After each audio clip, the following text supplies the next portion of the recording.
Days dragged and sputtered forward as if time did not want to choose between going slower or faster. Weeks began to meld into each other. It was one day 2 months later that Ty came over to me during our morning meal. We hadn't really spoken in a while, just talked in passing occasionally during break or during the odd meeting, so I was glad when he came over to sit and talk with me. But I could see from the look on his face that what he had to say carried weight. Sitting down on the floor next to me, Ty looked off into space for a while. I wasn't sure why he was here, so I just let him think. But I did rest my hand on his and waited for him to be ready. Finally, he turned to me and whispered, "Hannah, I think I might have found us a way out of here. It's extremely risky, but if it pans out, we could walk out of here and never have to come back." I stared blankly at him for a moment. "How?" I whispered back, disbelieving. "How could we possibly get out of this hellhole without being caught?" He was silent again for what seemed like forever, then he answered, "A couple of my friends work in the main building instead of the assembly line, serving as secretaries, servants, and other attendants for the soldiers. They sometimes have access and edit prisoner records for the higher command, although usually they're watched by guards to make sure they're doing what they're supposed to be doing.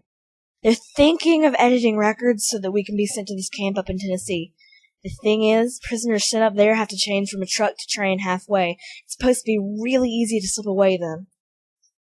I wasn't sure what to say. It seemed so flimsy. If we can edit the records, if we can slip away, sure that would work. But what if we can't, Ty? If they catch us, they will kill us. I don't want to be a downer, but this sounds really risky and unlikely. "But we have to take it," he said angrily back, his voice slightly louder now.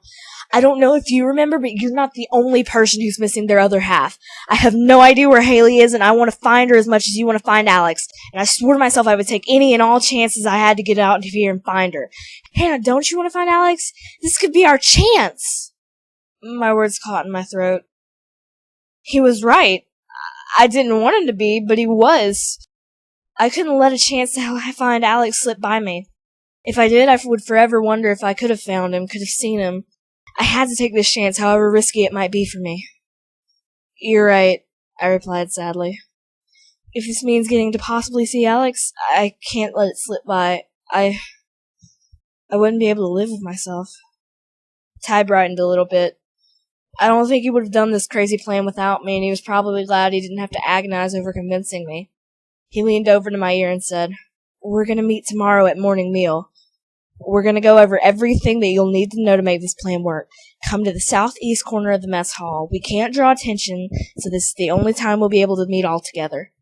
Make sure to be there on time." With that, he stood up and walked back to where he had been eating before, leaving me to contemplate what was to come.